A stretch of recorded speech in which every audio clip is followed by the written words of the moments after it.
my identity has been found in the Bible. And so I hope today's video encourages you to pick up your Bible.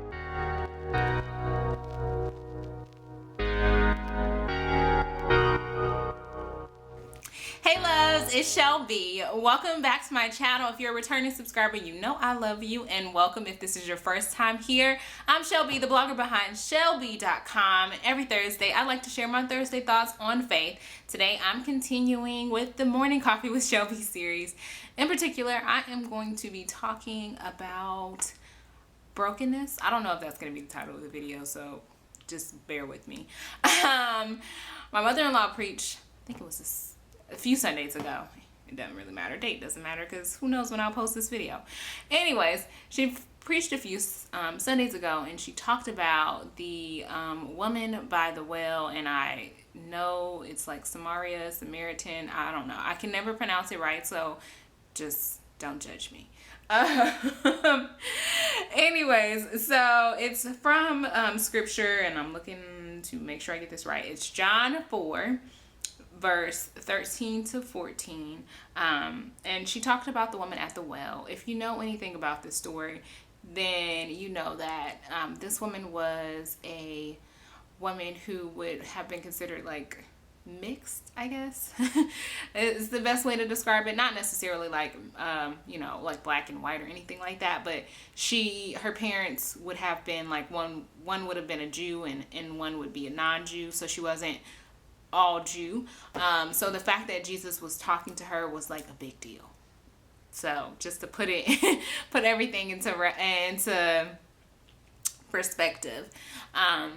And what stood out about this sermon to me was my mother-in-law said that Jesus, he wants to fix your brokenness. And so that's like why I wanted to talk today, because that was like a huge revelation for me. I don't know why. I think it helped string together like so many different scriptures that I've read over time, and it just was the simplest way that I've heard something that has been nagging me for so long. Like that, just for someone to say like he wants to fix your brokenness, and understanding that like was huge for me. So the idea that like Jesus wants to fix my brokenness is not something that was foreign to me, because it's kind of talked about loosely, cast your anxieties and your burdens onto God. He wants to carry them for you, but just kind of it wove it all together for me, and she used the story of the woman at the well, for example, because this is a woman who would have been looked down upon simply because she was not a pure Jew. And then on top of that, she's like has multiple husbands, or had multiple husbands. So she's been married and divorced several times. And any woman who's married or been divorced before knows that like it's hard enough to be married, let alone to be divorced, and to have been divorced several times. That level of rejection is like very difficult for anyone to deal with, so just the idea of Jesus talking to her in general was like a big deal, on top of him saying to her that like I'm the living water, like I am the living water, I'm the eternal water, like if you drink from me you will never be thirsty again. And that for me was just like, wow, like not only does he want to save my life, but so that I can have a chance at eternal life, but he wants my life here to be good too. Like he doesn't want me to struggle. He doesn't want me to worry. He doesn't want me to be stressed out. Like he wants me to enjoy this life. He wants, bless you. He wants me to be, full and satisfied and full of life and full of joy and full of peace. And understanding that bringing my issues, bringing my brokenness to him is what can help me be better, what can help me be full of life, what can help, fill that brokenness. that was like huge for me. And so I literally wanted to share that today, because maybe I'm not the only one who needed that. Who needed that, to hear that, in order to know, like, I'm gonna be all right,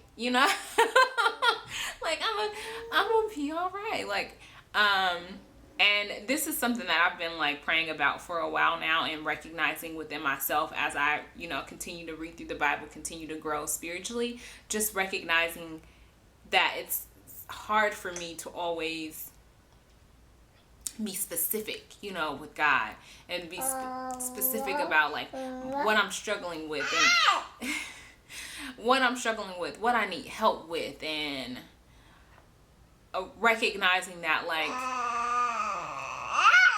I'm only hurting myself by not being open and honest with him, and verbally saying to him the things that I need, and the things that I'm struggling with, and the sins that I'm falling, the things that I'm falling short of, and and need his help with, in order to overcome it and be better and do better.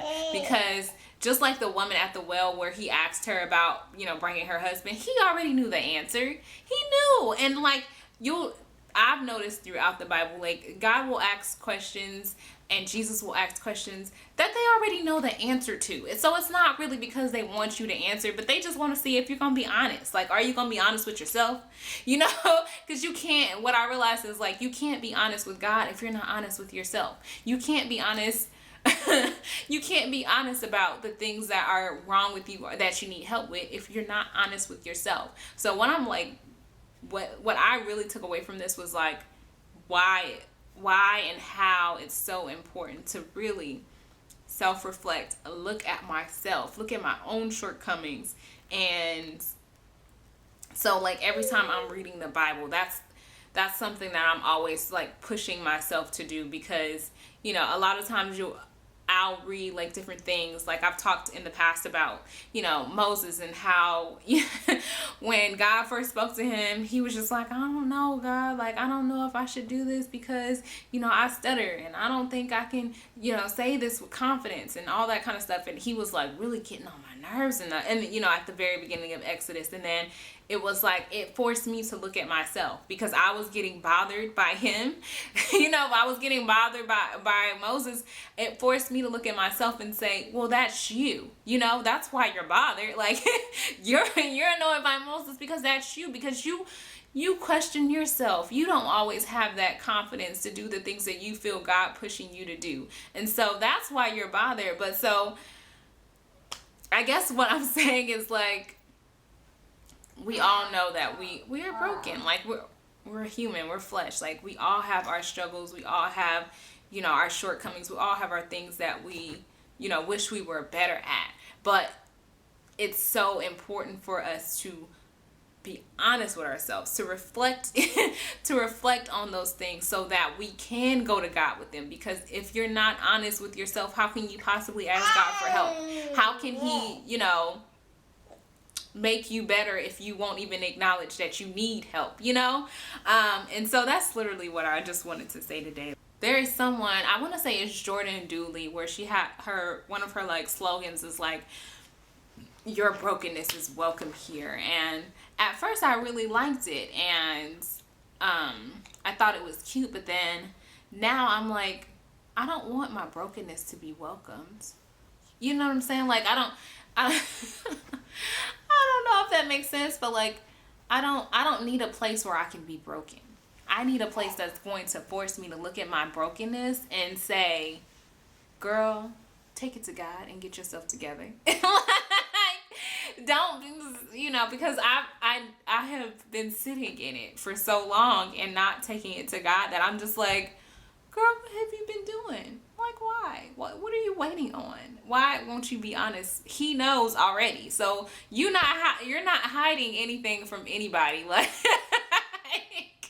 he already knows. He's just waiting on you to acknowledge it to him that you need help with it, and so that's literally why I wanted to talk about that today, because I felt like there's no way I'm alone with this. Like, we all, we struggle. None of us are perfect. And as someone who is like always been such a perfectionist, the I've realized within my, like, over time and within myself in the last few years, it's like part of the reason why I'm such a perfectionist, and you know, I want I like the idea of things being perfect, is because I have always had it in my head, or I've always had it in my head that, like, if I wasn't perfect, that people couldn't love me, they couldn't like me, they wouldn't want to be around me if I wasn't perfect. But there is no such thing as perfect. There has never been a perfect person since Jesus, and I'm never going to be perfect. And the more that I try to, you know, force myself to be perfect, or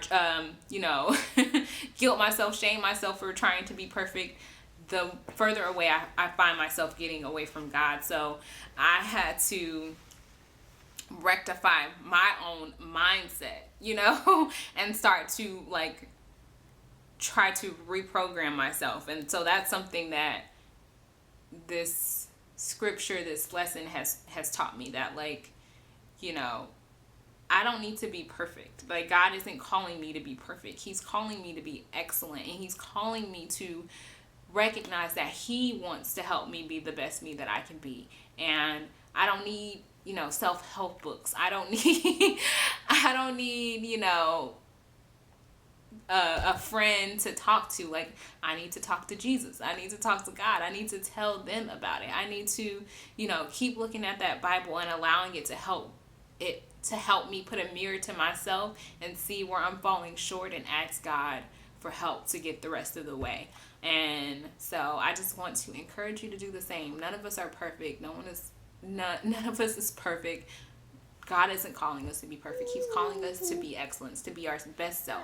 You know, something that I learned in the Kingdom Woman book a long time ago is that, like, excellence is God comparing us to our best, not to others' best.